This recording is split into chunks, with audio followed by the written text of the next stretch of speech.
Zuko's redemption hits differently after rewatching Avatar: The Last Airbender as an adult, because when we are kids it is much easier to relate to overall happy-go-lucky Aang.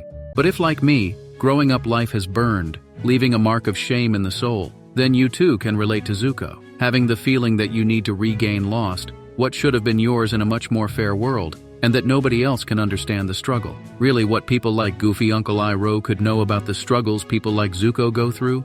For people like Iroh, it is so easy to be happy just by playing board games and drinking tea. But Zuko feels being different, destined for something bigger. Why should we be content by being mediocre if we deserve to be rich and admired by many? So, like Zuko, we might have embarked on a journey, be it becoming rich or famous or getting a perfect partner, even if the odds are very low, even if others call it a fool's errand, because the Avatar hasn't been seen for 100 years. We might have been inspired by childhood heroes who overcame hardships no matter what. Maybe we have even been shown the way by a godlike figure. So we might have tried and failed again and again, maybe even take a break, but ultimately return to finish the started thing, because only if we can achieve the goal, we will be happy. For many, the journey ends here after giving up and for the rest of the life wondering what could have been. But in Zuko's case, he got lucky and achieved desired. The reward was all he wanted, if not even more. Devin thinks I'm a hero! And Zuko lived happily ever after. Like that's ever gonna happen. The truth is, Zuko felt empty. I should be happy now, but I'm not.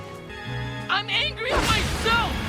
Because trying to fix mental holes with physical things, achievements in a broken system, are ultimately worthless. That is why defeating the Avatar solved nothing, and was not worth the effort and all those sacrifices. Luckily, many people already are in places we wish to be, and already have seen the truth. For example, many lottery winners continue to feel miserable because just being super rich does not make happy. The same with fame. Just look at the mental health problems of many huge influencers. But there are also people who have truly figured out the answer, which works for them. Luckily for Zuko, it turned out that the goofy Uncle Iroh all this time was the ultimate daddy and a giga-chad, who deserves his own video, or a few. Iroh teaches us to avoid judging the man after his hat. The same way as in many cultures, there are tales about a god disguised as an old man, testing the hearts of people. If they are kind, they are rewarded, but if they are heartless, they are punished. Iroh also parallels Buddha, who was a prince, brought up with riches and sheltered from death and other unpleasant things. Nevertheless, he still felt unhappy.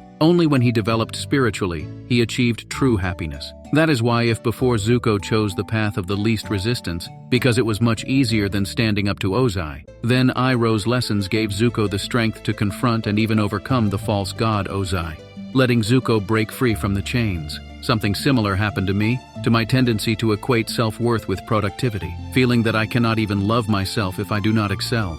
When perfection was expected and any error was punished harshly, not even by an outer force, but by myself, I lost my mental health bit by bit, such as my mind being weighted by what screw-up I was due to a long list of errors I had committed, regrets I could have done better, and goals I had not achieved. But I too was lucky to get insights from my Uncle Iroh and started to reprogram my mind to get rid of society's BS. In the same way fire can burn or give warmth, depending on how it is applied, our inner voices can be our biggest critics or cheerleaders. Like Zuko, we must learn to bend our minds by using inner peace instead of anger. And like for Zuko, it was not smooth sailing, but each attempt brought him one step closer to the desired outcome. Avatar: The Last Airbender brilliantly captures how stubborn human brains can be to change, even if they wish to. In my case, to strengthen the desired mindset, I make weekly videos like these and use daily cognitive behavioral therapy by identifying the toxic belief, arguing it with logic and contradictory examples, substituting the belief with a much more healthy one. For example, to be happy, I must have a perfect partner. This statement is not true. Many people can be happy like Uncle Iroh, who after his wife's death did not have any or at least a serious romantic relationship. What made Iroh happy were the bonds of friendship he forged and self-love. That is why to be happy I must love myself and embrace different forms of positive bonds with other people. Although to develop we must do inner work, we can do it with other people's support, be it Gigachad Iroh forging bonds of friendship with White Lotus, and learning from each other, or Zuko with Team Avatar. The only reason why I have done cognitive behavioral therapy basically daily for 1.5 years